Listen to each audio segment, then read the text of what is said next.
G'day poker people, welcome back. Hurricane Milton was barreling towards Tampa, so I decided to extend my road trip for a few more nights. So I stayed at my Airbnb in Jacksonville, only 5 minutes away from the Best Bet Jacks, where I went to go and play on a Thursday night. And it turns out this would actually be my first time ever playing a live stream game. I didn't even know that they were running a live stream 2-5 game that night, but when I showed up, I saw there was a list for it. I chucked my name on and somehow I ran good and was actually lucky enough to get on the stream first thing. Very exciting. I've always wanted to play a stream. This was my opportunity too. We started off as a 2-5 game, but as you'll see, as the night went along, we did up the stakes of the game. So I'm really excited to go over the hands we played on stream. Should make for an interesting vlog, and I don't want to waste any more time. Let's get in the action. Let's go. So here we go. We're off to the races at my first ever live stream game. We're playing a bit of 2-5, but at the start of the session, everyone agrees to put on the mandatory under the gun straddle. So it's really a 2-5-10 game to kick things off. And we're about an hour into the stream, and I've been pretty card dead for the entire time. Haven't picked up any interesting hands yet or any strong hands, which is still the case in this hand because there's 4 limpers up to my straddle with Jack 5 offsuit. So not a great hand here. I check it and we take the free flop of Jack 10-6 rainbow. So we do make top pair. When the blinds check it over to me, I could go either way between betting and checking here. I bet it in this instance, could go either way though. I make it 35 and then literally everyone except for Johannes in the big blind calls. So yeah, pretty concerned about the strength of my hand at this point. I mean, if anyone limped pre-flop with a Jack X Broadway hand, they have us out kicked and we're in big trouble. Plus there's so many straight draws on this board, it's hard to find a turn card where one of them doesn't get in. And the turn is the 7 of hearts, putting in 9-8 as a straight. So pretty concerning. When Jay really checks it over to us from the small blind, I think we have a pretty clear check here and just see what develops. So I check it over to the loose aggressive Brad, who goes ahead and bets 250. So pretty large bet here. The button and the small blind get out of the way and the action's back on me. And as much as it sucks to fold top pair, I'm just so concerned we're behind here to so many parts of villain's range. The fact that they bet this large into 3 different people, I think it's very likely that they did turn the straight or 2 pair. So I go ahead and muck my hand. And the beautiful thing about playing on the live stream is we do actually get to see what hand Brad had. And it turns out he had King 9 offsuit, so there you go. He turned a double gut shot and decided to absolutely bomb it when he turned so much equity. So power to Brad. He's definitely in there to mix things up and take some aggressive lines. And that'll come true for the rest of the vlog as well.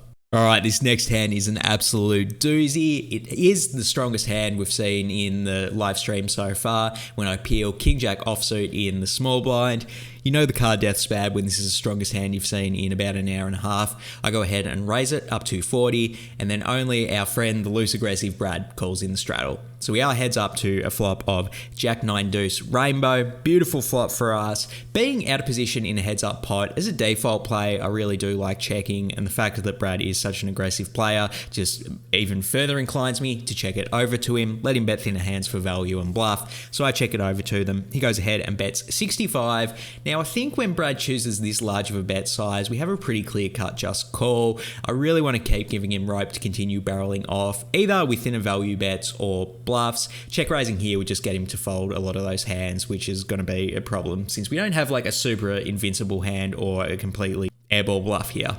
So I throw in the call and we do get to see a turn, which is the Jack of clubs. Let's go. We turn trips. Now we're feeling pretty invincible. I continue to check it over in flow to Brad. And then Brad like snap checks back. Like I check, he checks straight away. So the really fast check back, I think it's very likely he has at least some type of showdown value. If he had an airball bluff, I think he would at least consider bluffing on this turn. Whatever the case, we do get a free river, which is the beautiful King of clubs. Let's go. We improve to a full house.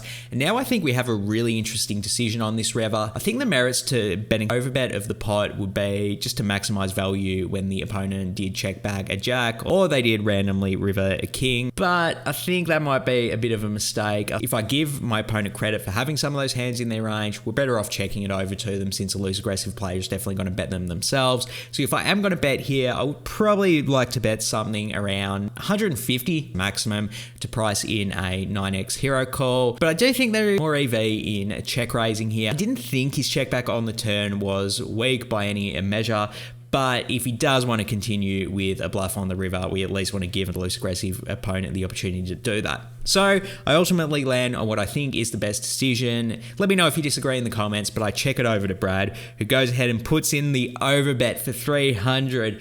Boy, am I loving life when I have a full house on this river. I have the most no-brainer all-in decision in the world here. I rip it all in, and then Brad looks like he's in absolute pain. He did not want me to rip it all in, but he's getting a pretty good price to call, so he does slide the money in. I show him my full house, and then he goes, yep, and he shows me the Jack 3 offsuit. So there you go. He did snap check back trips on the turn, but it's a pretty sick cooler for him, and we end up getting him for maximum. Sorry it had to happen to Brad, but we stacked someone for the first time ever on a live stream in the first big pot we played on the live stream. Let's go! We are absolutely rolling on our first live stream ever because we actually end up playing a pretty big pot in literally the next hand dealt. Lynch decides to open it up to 40 under the gun. Shouts to Lynch, he seemed like a really nice young man. He had been open limping and cold calling a lot, so when a player that plays like that does decide to have a raising range, particularly in early position, I think they're playing with a pretty tight range here. So when the action falls to my button and I peel pocket sixes, I think this is a great spot to call on the button, try to do a bit of a set mind, see what develops with Lynch, but don't really want to be 3-betting him here when I do think he has a tight range. So I throw in the call, and then our buddy Brad calls in the big blind as well. So we go 3 ways to a flop of 10-6-3 with 2 clubs. Let's go. We hit middle set after we had the full house last hand. You love to see some live stream run good. Brad checks it over to Lynch, who checks it over to me. So a little bit disconcerting to see Lynch check on the flop. I think it's a lot less likely. He does have a overpair now. I think you would bet a lot of those. Having said that though, still want to go ahead and bet my middle set for value. So I go ahead and make it 50, sizing down a bit to let those overcards come in. And then Brad puts in the check raise. Let's go. Brad makes it 150. We are loving this when we have middle set here. And then Lynch cold calls the 150. So what I said about Lynch checking over pairs on the flop, I'm actually now pretty convinced that's not true. I think he's going to have all of the overpairs in his range when he cold calls Brad's check raise. I think that's pretty squarely what his range is. Maybe somewhat possible he does have a nut flush draw. Whatever the case, the action's back on me now, and I think we have a really interesting decision here. The fact that I do put Lynch on a very tight, strong range in this spot kind of inclines me to want to 3-bet and try and get some value from his overpairs, from his nut flush draws. But I also think there's merit to just flatting here, particularly since we do have the button, we are in position. If we flat here, we'll get to see if the club draw gets in on the turn and we can play accordingly. Plus, always merit to keeping Brad in the pot and letting him continue to bluff or maybe even bet some worse hands for thin value in this spot. So I do decide to flat here. Really could go either way. Let me know what you would do in the comments below. Whatever the case, we do get to see the turn. Really hoping it's not a club, and it's not because it's the 8 of diamonds. Brad does continue to bet. He goes ahead and makes it 500. Not worried, actually loving this spot here. He makes it 500, and then the action's on Lynch, and he doesn't think too long before going all in for 714. Boy, we love to see this. I think he has the overpair or the nut flush draw, and he's just deciding to go with it. The action's on me here, and I think we just have to go all in over the top. We're really only putting Brad all in for less than 100 more than he would be if he was just calling Lynch's bet. So it's a no-brainer all-in spot for me here. I rip it all in after about 15 seconds or so of posturing, and then Brad makes that sad face again, and he's like, He's like, asked how much, and then he sort of looks at my stack and he's like, oh, don't worry, you don't need to count it out. He ends up folding his cards. Beauty of the live stream, we get to see what his cards were again. He had Queen 10 suited, so there you go. He did have top pair, a worse hand he was going for value with, because I show my set of sixes to Lynch straight away, and then he shakes his head in disapproval. He did not want to see that. The river is the 10 of clubs, so the flush draw does get in, but we make a full house for the second time in 2 hands in a row on the river. You love to see it. And Lynch was actually kind enough to show me that he did have pocket aces. I mean, I would have got to see it on the live stream later anyway, but he was kind enough to show it in the moment. So he's going to get stacked here. And we stack someone for the second time, 2 hands in a row on our first live stream ever. First ever live stream run good is definitely a thing, and we're on the receiving end of it this time. Boy, do we love to see this. So talk about some beginner's luck for my first ever live stream. Let's see if we can keep the momentum rolling in this next interesting hand. So Lynch's seat has been replaced by Action Scott here, who raises the +1 position position to 35. Then Gilrilla calls in the hijack, and the action's on my button with 8-6 suited. Did consider squeezing here for a little bit, but much like I said in the last hand, when we're facing an early position raise, the chances are that it's a strong range and we're not going to get much fold equity with a 3-bet. So I think calling, getting to play this pot when we do have position is probably the better play. That's what I do here. And then the tight aggressive Kyle calls in the small blinds, as does our buddy Brad in the big blind. So we have a total of 5 ways to a flop of 9-8 deuce with 2 spades. So let's go. We have a middle pair and a flush draw. The action checks over to Action Scott, who c-bets for 125. So a pretty big bet size multi-way. Gilrilla gets out of the way. The action's on me, and I think we have a pretty clear-cut just call in this spot. I think Scott's large c-bet is indicative of a tight range, and he has all the overpairs in his range, a few flush draws that are ahead of our 8-high flush draw, as well as some sets. So I don't really expect him to fold any of that range. So I think it's a pretty clear-cut call when we do have position on the button. So I call, and the blinds get out of the way. So we are heads up to a turn, which is the 4 of diamonds. No help to us, but things get interesting because Scott does continue to barrel, but he bets 125 again. So a pretty significant down bet relative to the pot size. So I'm definitely not going to be folding a hand with this much equity. Now I do get a little bit tempted to raise just to try and put max pressure on his overpairs. They probably won't fold on this straight, but they might fold by the river. I decide to just call though. It's a lower variance route, but the fact that we have the button and we're going to get more information when the opponent either bets or checks on the river, I throw in the call and we're off to a river, which is the 9 of hearts. So if we weren't going to get there with 2 pair or a flush on the river, I think this is one of the better river cards because it is going to be scary for Scott's overpairs. And he does continue to bet at it. He goes ahead and bets 200, and you can see the way he bet 200 was like very aggressive. Like, I don't know, I just kind of got the vibe that he really wanted me to fold. So that kind of inclined me to like, maybe I could hero call with my 8 here. Like maybe he has an ace high flush draw and we beat him with that. But I still think he's going to have at least some overpairs in his range, which is just not going to want to call a raise here. Not only from his line in the hand and his body language as well, it's just a gross spot for an overpair because they're going to be worried that I do have a 9 or a full house. So I decide to go for it here, mixing in my first river bluff on the live stream. I raise it up to 675, which I think is a pretty good bet sizing. I think if I go to like 600, I do worry about giving him a good price to call with his overpairs. So I think bigger than that is good. I make it 675, and then Scott almost snap folds. Pocket queens. Boy, I love that we get to see these villains' hands on the live stream. We get the bluff through, and we are just absolutely smashing the live stream. Let's go. Let's see if we can keep this absolute sun run going. In this next hand, Kyle raises it to 30 under the gun, and then he immediately goes back to texting on his phone. Now, we'll say this briefly. When someone is texting during the middle of a hand, it kind of tilts me slightly towards me thinking that maybe they do have a strong range. Like if they just look down at some bullshit hand like King Jack offsuit, they're probably just going to fold it and keep texting. Whatever the case, so he makes it 30. Then Action Scott calls on the button. Then I'm in the straddle with Jack 10 offsuit. I decide to defend here. So we go 3 ways to a flop of 9-8-3 with 2 hearts. So we do flop the open ender. I check it over to the pre-flop aggressor who checks, and then Action Scott puts in the bet. He goes ahead and makes it 80. So Scott, very fond of these large bets on the flop. Whatever the case, pretty interesting decision here. Could go use any of the 3 options, to be honest. I don't really want to fold an open-ended straight draw, but I am pretty concerned that Scott does have a strong range, and Kyle probably does have at least some overpaired traps in his range, but just too tight to fold the open-ended straight draw when we are going to have equity to crack all those hands. So I throw in the call. And then Kyle does get out of the way. So we go heads up to a turn, which is the 3 of spades. No help for us. The board does pair. I check it over to Scott, who thinks a little bit before checking it back. When he does check it back, I don't actually think it's indicative of weakness, in all honesty. I think if he had a full house, he probably would check it back. People love to do that to let the villain peel off a free card. So I don't really think his range is necessarily weak when he does this. So when we get to see a river, it is the King of Clubs.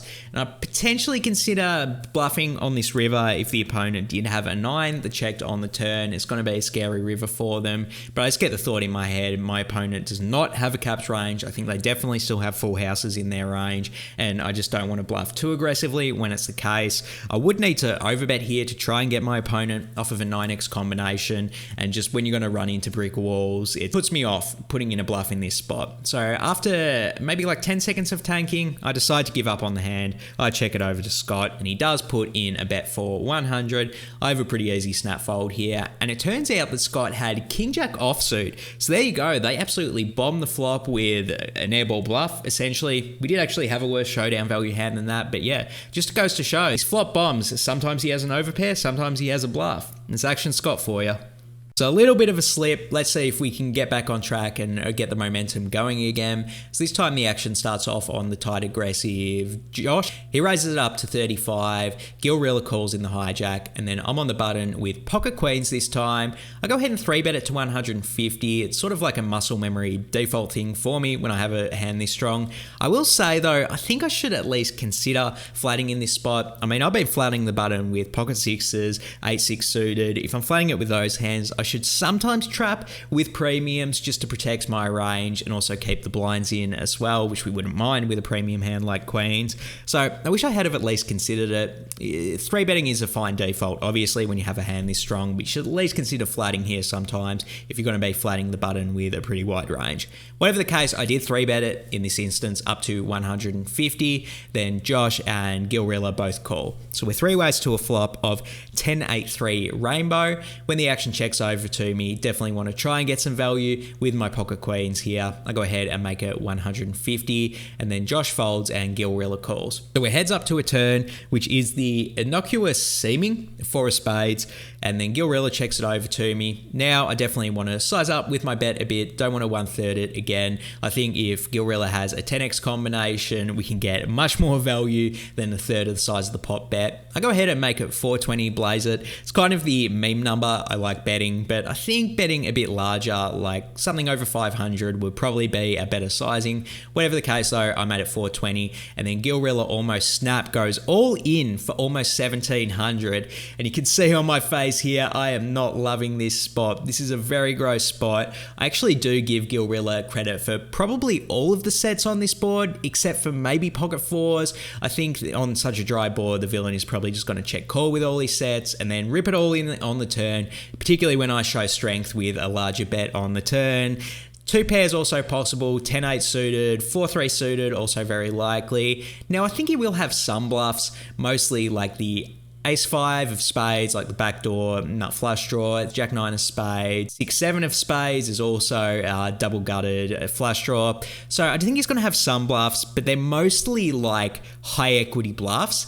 And then I do think he has a lot of sets and 2 pairs in his range as well. So I actually think we're a pretty big dog here. Before I reveal what I did, hop in the comments below. Let me know, would you fold or would you call the all-in with your pocket queens here? I think it's a pretty gross spot, pretty fun spot too. So let me know what you would do. I'm very curious to hear your guys' opinions. But back to the hand, my decision, as you can tell, I think Gilrilla had a very strong range here, and even if we are ahead, it's probably against a combo draw which has like 30% equity against us. So I do painfully decide on a fold here, and then straight away Jorge at the other side of the table, literally the first thing he's ever said to me in my entire life, he's like, "Kings were good, kings were good." And I'm like, okay, well, I guess you had a read that Gilrilla was bluffing, and then Gilrilla asked me if I want to see what he had. Of course, I'm going to say yes when he asks me this, but I already know when he says this that he's going to show me a bluff, and he's giddy to show it. So I'm like, sure. And then he shows me the 10 deuce of spades. So there you go. He did have one of those really high equity draws, a top pair with the flush draw. So we were ahead, and we were in great shape with our pocket queens, but I still maintain that he's turn check raising range is super strong, and the fact that he was bluffing with a hand that had this much equity, yeah, even though, you know, I was ahead, I don't actually feel awful about this fold here. It was clearly against a very strong range. Next hand up, I'm in +1 with pocket nines. I raise it up to 30, and then only our buddy Brad calls in the cutoff. So we're heads up to a flop of ace a6 rainbow. The action's on me, and like I said in the last heads up pot we played against Brad, as a default want to check it heads up in out of position, particularly when the opponent is liable to bet pretty wide. So I check it over to Brad, who does bet. He goes ahead and makes a 55. I think we have a pretty clear call here. Somewhat concerned because I do think he has a lot of ace-x combinations in his range, but don't want to be folding when we did check it over to him to induce bet. So I throw in the call, and then we're heads up to a turn, which is the 8 of clubs, putting out backdoor clubs. I check it over to Brad again, who checks back pretty quick. So again, I think when he checks back pretty quick, it's indicative of some type of showdown value. We saw him check trips in the previous hand we played against him, so I don't necessarily think his range is capped by any means, but I do think the chances that he turned an 8 or he did have a pair worse than ours on the flop is still pretty likely. So we're heads up to the river, which is the 8 of clubs, putting in the backdoor flush draw.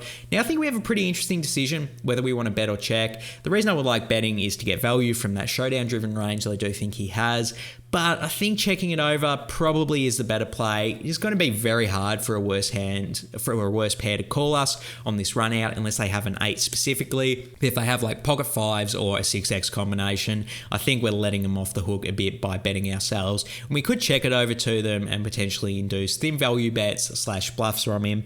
I went ahead and bet 75. Really dislike this play though. I think it's a pretty clear check in my opinion. Whatever the case though, the action's back on Brad, and he actually did have a 6 here, and he looks pretty tortured. Maybe tortures is a bit too much of an exaggeration, but it looks like he doesn't like it. Looks like he's figured out his beat here, and he ends up folding his 6. So there you go. I think we got a bit greedy with a bet there, and it would have been a good spot to slow play our pocket 9s a little bit. Next hand up's a good one. It is a double board, no limit hold'em bomb pot. The first interesting bomb pot we've played in the session anyway. We were doing them every dealer change every half hour, but this is the first one that was actually interesting in my opinion. So we are in what would have been the under the gun position with Queen 4 offsuit. So we are 8 different ways to 2 different flops. The first one is ace 10 6 rainbow. The second one is 8 6 5 with 2 diamonds. And the action checks to me, we have whiffed pretty hard on both boards and don't really want to bluff into 7 different ranges on 2 different boards that people could have stuff on. So I check it. Everyone else checks as well. So we get 2 free turns. The first one is the King of Hearts and the second one is the 7 of Clubs. We do pick up a gut shot on the first board and the dog end of a straight on the second board. So hand's a little bit stronger. So when the action checks to me, I do briefly consider betting, but ultimately I do decide to check. It'd be a bit risky betting here since any 9x beats us on the second board, and if someone has 9x on that board and a pair on the other board, we just get scooped. So playing it a bit cautious, this super multi-way, I do check it. And everyone else checks as well, so we do get 2 free rivers, and the first one is the Jack of Clubs, giving us a straight on the first board, and the second one is the Jack of Hearts, so we still have the dog end of the straight on the second board. And then, despite the action checking through all the way so far, things change on the river because action's got bets out for 300. So actually an overbet of the pot.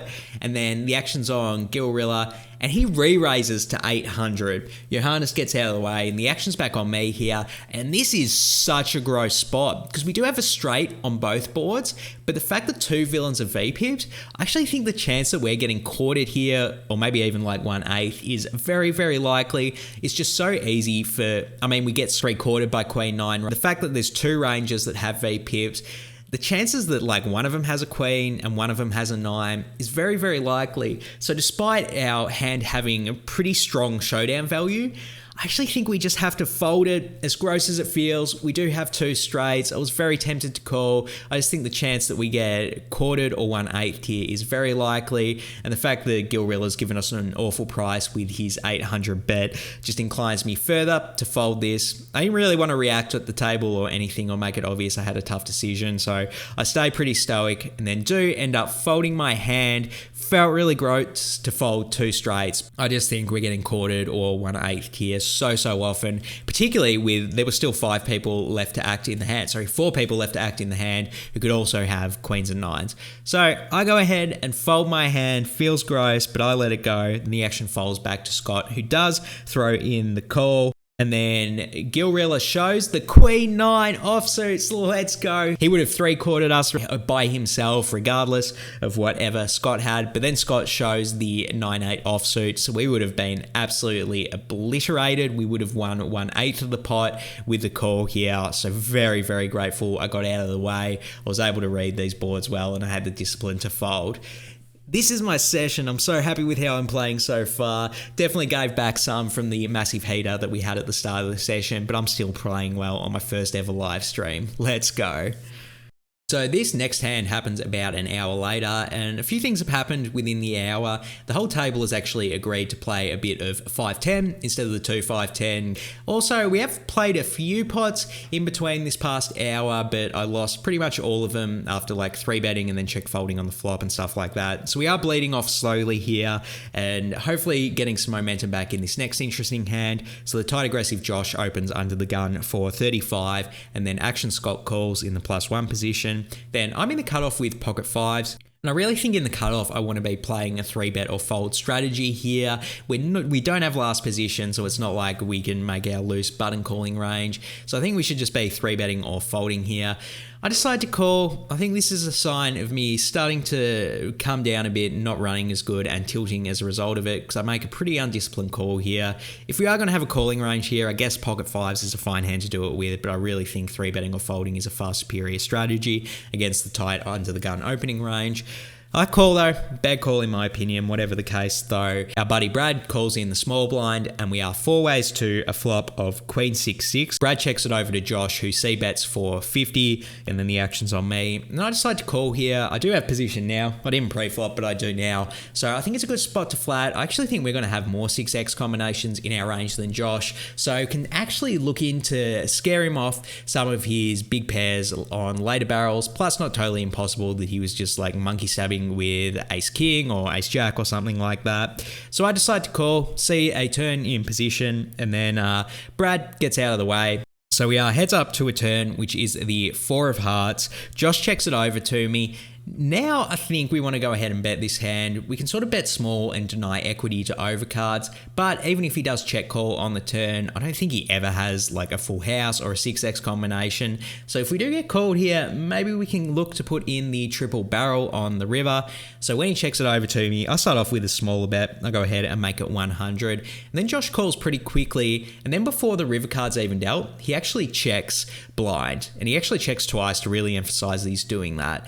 I wasn't sure what this was, if it was a sign of strength or a sign of weakness. I mean, now that I can go back and look at the hand, it becomes pretty obvious that this was a sign of weakness, but I didn't really know what to read into it in the moment. It seemed very odd though, and it's definitely indicative of something. Whatever the case though, we are heads up to a river, which is the 8 of spades, pretty big brick. The action starts off on me, and I really think the play for me here is to overbet as a bluff, get him off of his Queen X combinations, put the fear of God into him that I have a 6. I really don't think he's going to have many trips or stronger hands in his range here, and he'll know that I might, so I really think this is a good spot to put the hammer down against a tight opponent, and I should be betting something like 600 here in my opinion.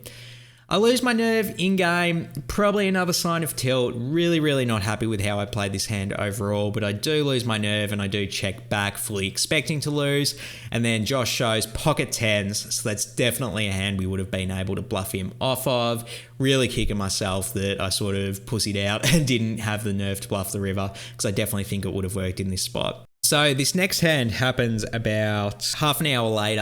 I actually left the table for a little bit to eat. I ordered some fresh edamame, so since it was finger food, I didn't really want to eat it at the table and get the cards dirty. So I stepped away for a little bit to eat. And when I came back, it was my turn to buy the big blind. So that's what I do. And then Brad in what I guess is the +1 position, under the gun position, whatever the case, he actually opened limps for 10. Then the action folds round to my big blind and I have 6-4 offsuit.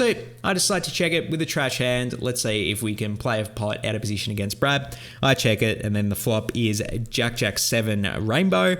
I check it over to Brad, who checks back. Now, when Brad checks back here, I don't think he ever has a really strong hand on this board. Obviously, he's going to have a bunch of just overcards to the 7x that are going to miss and are not going to be able to call any action. So when the turn is the 10 of diamonds, I take this as a green light to start bluffing. I go ahead and bet 50. Don't probably need to go this big to fold him out of overcards, but I mean, if we had a Jack X combination, we probably would bomb it here. So I guess when we're bluffing, we should as well. So I went ahead and make it 50, and then Brad throws in the call. So this is a little bit concerning. I do think it's pretty likely he has at least one pair. I think a loose aggressive opponent is going to bet most of their Jack X on the flop, particularly when it's a limp pot. So I think he's just got like a weaker one pair hand, and I definitely don't want to give up on the river because I think we can fold him off of that. I think I learnt my lesson from the previous hands that we got to bluff pretty aggressively when our opponents probably don't have a strong range. So the river is the 5 of spades. We still only have 6 high. I think my opponent has a one pair hand maximum. We want to put the fear of God into them that we did flop trips. So I overbet here. I go ahead and make it 150, and then Brad shakes his head and he folds pretty quickly, and he folds pocket aces face up. Oh my God, he went for the limp trap with pocket aces pre-flop. We bluff him off of it. I guess he truly believed that we had trips with our very aggressive overbet sizings. I get tempted to show him the bluff here, but ultimately decided against it. Didn't really want to rub it in Brad's face that I got him off such a premium. I mean, he's such a nice guy. I don't want to be a dick to him, but if he watched it back on stream later, he'd know that I bluffed him. So GG, Brad. Next hand up, we've got a much stronger hand than 6-4 offsuit this time. I'm in the +1 position with pocket queens. I raise it up to 30, and then we get called by our buddy Brad in the hijack and Action Scott in the small blind, who is eating a cheese sandwich. So we go 3 ways to a flop of Jack 5-3 with 2 diamonds. When Action Scott checks it over to me, I think the best play here probably is to protect our checking range, particularly out of position against Brad, trying to induce some thin value bets and bluffs from him. I decide to bet in instance. I think we're seeing a lack of discipline and a bit of autopilot coming into play. I'm really just betting this hand because it is a strong hand and we're multi-way. I think that's a mistake though, and I'm starting to lose my focus a little bit. Whatever the case though, I go ahead and bet 40, and then Brad raises it to 175. And then things get interesting because Action Scott calls whilst he's eating the sandwich. So the action's back on me here, and I actually think that Scott has a pretty strong range here. I think if he flopped a set, he's probably just going to flat call here in this spot. Could definitely have some strong diamond draws as well, but if he had a hand like ace jack or pocket tens or something like that, I really don't think he's just gonna like snap call with that hand. Like, I think he'd at least put some thought into it. So that, with my live read and the fact that he's eating a sandwich, I do think he has a pretty strong range here. Which, I mean, Brad, I'm pretty sure I'm ahead of. He could definitely be raising a worst hand for value in this spot or bluffing. This is a pretty wet board, but I'm really more concerned about Scott ranges here. So it's a pretty gross spot with pocket queens. I decide to fold here. This is pretty tight. I think if I had this decision back, calling is probably the better play. We're going to get to see another straight to see what Scott does on that straight, particularly since he's probably going to check it naturally in flow over to Brad. Whatever the case, I do fold my hand, I get out of the way, and then those two were heads up to a turn, which is the 6 of diamonds. Now I'm very glad that I got out of the way because I think I'm for sure behind whatever Scott has. Scott checks it over to Brad, who goes ahead and bets a 500, and then Scott snap rips it all in for over 2,200 whilst he's still munching away on his cheese sandwich. And then we can see here Brad has 5-2 offsuit for a flopped pair, so it's a pretty easy fold for him. He gets out of the way, and then Action Scott is kind enough to show he did have King 9 of diamonds. So there you go. I thought he had a flush draw or a set when he called on the flop, so I guess my read on that was right, and we save a little bit of money results-wise, but you don't want to be results-oriented. I think folding on the flop here is a little bit too tight. Okay, so since we are paying time charge and we are doing a 5-10 game, they actually gave us the option to play double board PLO bomb pots. So this is going to be the last hand of the live stream. So we decide to do a $50 PLO bomb pot for it, and I'm keen to get in the mix. First PLO double ball bomb pot we've played on the vlog in a very long time.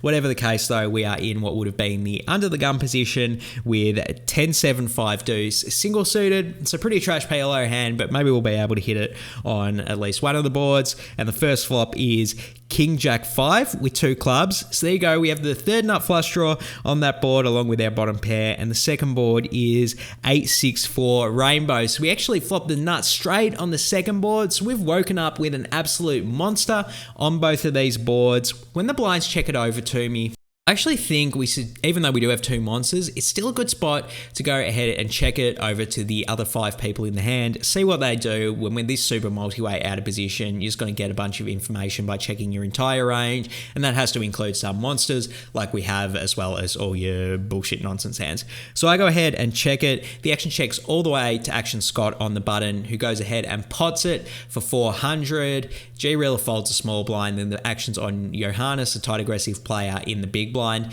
and he decides to call the 400. Now the action's on me here, and with this absolute monster here, look, I'm no expert in PLO bomb pot, double board bomb pots by any means whatsoever, but I think we have a pretty clear cut all-in repot here. We can get called by worse hands, and even if we fold out some hands that have like 2 pair on the second board, we're pretty happy to deny equity to those hands. So I repot it for almost 1800. Then the action's back on Action Scott, and he thinks a little bit before throwing in the call, and then the action's on Johannes, and he's in the tank. He's in a very extended tank. He tanks probably like a good 2 minutes. He looks genuinely pained and uncomfortable, as you can see on the video there. I'm kind of rooting for a call here, just because, I mean, it is going to be dicey. We're going to have to fade so much stuff on both boards, but the chances that we win one of these boards is pretty likely. So I'll be pretty happy to chop his money up with Scott, or chop Scott's money up with him. I just think when we do have a hand this strong, it's probably better that he calls. But again, I'm no expert on double board PLO bomb pot, so I'm not really sure if that's what we should be rooting for or not. Whatever the case, we're already all in. Our decisions are done with for the rest of the hand. Johannes isn't though. He clearly has a painful one. And after about 2.5 minutes of tanking, he does decide to call, leaving himself about 1,000 behind as they go on to 2 different turns. The first one is the 9 of spades, which is absolutely no help to us at all. But the second one is the 9 of clubs. So not only do we improve to the nut straight, but now we have the third nut flush draw on both boards. I will say though, I'm pretty concerned. I think both of the villains are going to have a lot of combinations of the nut flush draw in their range. Johannes checks it over to Action Scott, who checks back. Now I'm really concerned, because I think if someone does have a stronger flush draw, which is very likely, they're now just free rolling on us, which is a bit of a concern because I could get there on the second board. And the first river is the Queen of Hearts. So absolutely no help to us at all. We have bottom pair 10 kicker on that board. And the second river is the 2 of clubs. So we do improve from the nut straight to a flush on that board. But like I explained on the turn, I'm actually pretty concerned because I think both the villains are going to have plenty of nut flush draws in their range. So now I'm actually really worried about being scooped. It was really bad for me when they both check back on the turn, because they're sort of just getting a free chance to outdraw me, particularly when I had the nuts on the second board. So then Johansson checks it over to Action Scott, who does go all in for a little under 1,000, and then Johannes says out loud, well, I can't be folding now, as he throws in the call. So I'm actually pretty concerned that I do get scooped here, and then the other 2 have to show their hand first, and then Scott shows that he has a straight on the top board with a set of 6s on the second board. So we do beat him on the second board, really hoping Johannes probably doesn't have the nut flush, with the fact he says, well, I can't fold now on the second board. And then he shows he only has pocket 8s on the top board, so Scott is definitely going to scoop the top board in both the side and the main pots. And then on the second board, he shows me the 8 of clubs, and I can't really see behind his other card, and then I push it to the side, and I see it's the 5 of clubs. So let's go. We get half of the main pot, because we do have a stronger flush on the second board than Johannes. Oh my God, I'm so happy that we do get at least half of the pot, and neither of the opponents had the nut flush draw. That would have been brutal. So we end this session with an absolute bang. We get half of the main pot in this PLO bomb pot. Let's go. You love to see that. Definitely keeping the live stream beginner's luck going and scooping this bomb pot at the end here. Let's go. So there you have it, my first ever time playing on live stream. I had so much fun. Playing itself was actually fun, but the best bit was actually going back and watching the hands after the fact. So cool getting to see what people had when they folded. Also watching myself play and how I looked when I was making certain bets, certain bluffs and stuff. That was also interesting because I learned some stuff about like my own personal life tells, which is kind of invaluable advice. Like I've never actually seen myself play poker before, so it was a really cool learning experience, as well as just being fun in general. Running hot didn't hurt the situation either. Whatever the case, we played a total 5 hours and 45 minutes. I think about 3 hours into the stream, I started to get really fatigued, and a lot of that was I was just really nervous about playing on a live stream, so that was definitely wearing my energy down. I think that was reflected in some of my plays as well. Just making some pretty undisciplined plays, like with the pocket fives hand, where I called pre-flop and then I didn't follow through with a bluff on the river. I think that all of the decisions combined in that hand end up to being a pretty spewy line by me, in all honesty. Not totally in love with my second pocket queens fold. I actually really do like my first pocket queen fold. I think that was a good read, and it took a lot of discipline to make. But the second one, where I folded on the plot against Brad and Action Scott, probably a mistake there, in all honesty. So yeah, bit undisciplined towards the end of the session. I do think I played really well at first. I definitely had the thought in the back of my head, like, I really don't want to do any spewy plays when I know people are going to be watching this. So it did add a bit of extra pressure, which I think helped me play well at first, but then sort of just wore on me a bit towards the end and then got a bit fatiguing. So I'm going to give myself a B grade for this session. Not totally disappointed by any means, but there's definitely a lot of room for improvement there. Despite my good but not great play, I did have pretty great results for my first time ever on live stream. I actually ended up being the second biggest winner besides Action Scott on the stream, which, I mean, probably going to be the case when you do chop a massive bomb pot at the end of the session, but definitely can't complain about how well I ran during this first ever live stream. That's going to wrap it up for today. Thank you for sticking all the way to the end of the video. That really helps my channel's analytics. Make sure you hit that subscribe button. We've got one more video in the road trip series from the Best Bet Jacksonville. It is an absolute puntathon. So make sure you hit subscribe and you get that video when it comes out. But for now, I'm out of here. Peace.